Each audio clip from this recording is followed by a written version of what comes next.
I'm going to connect your noise-canceling headphones to a plucked chicken from 400 BC. 5 steps. Every step is real. That is the link from your $300 headphones to the most savage philosophical roast in history. Link 1. The War of Waves. Let's start with the button. What's happening inside your ear cups isn't blocking sound. It's warfare. Passive headphones just muffle sound. Active noise cancellation fights it. Inside your ear cup, a tiny microphone listens to the outside world. It hears the jet engine. It measures the frequency. And then, in a fraction of a millisecond, it does something brilliant. It creates an anti-sound. It generates a new sound wave that is the exact inverse of the noise outside. If the engine zigs, the headphone zags. It plays this anti-noise directly into your ear. And when the two waves collide, they destroy each other.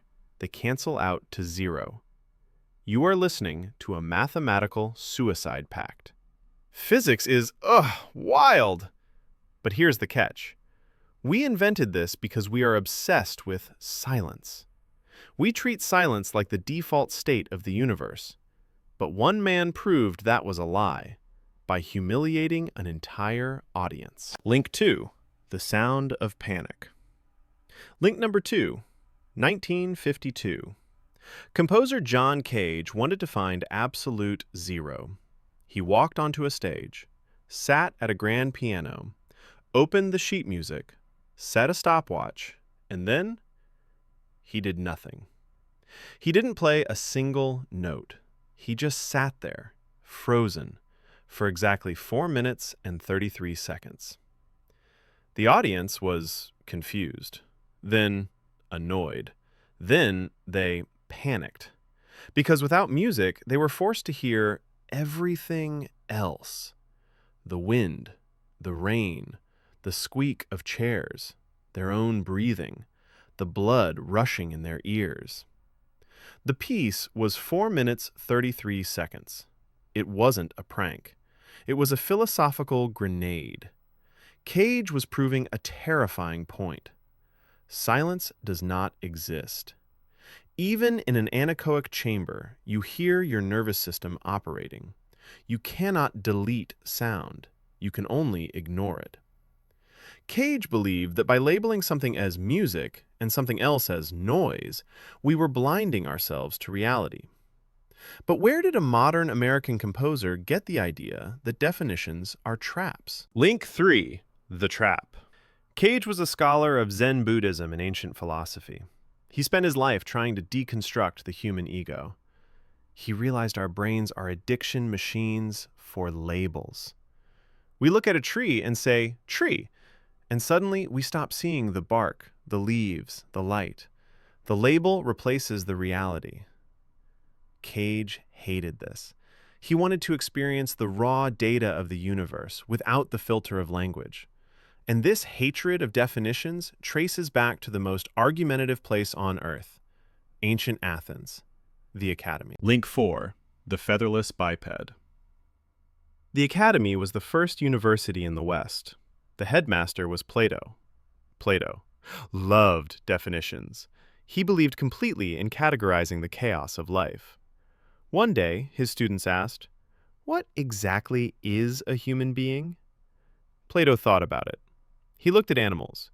He couldn't say something with 2 legs, birds. He couldn't say something without fur, lizards. So he combined them. He stood up and gave his famous definition. A human is a featherless biped. The Academy cheered. It was perfect, concise, logical. It was the active noise cancellation of philosophy, filtering out the noise to find the pure signal.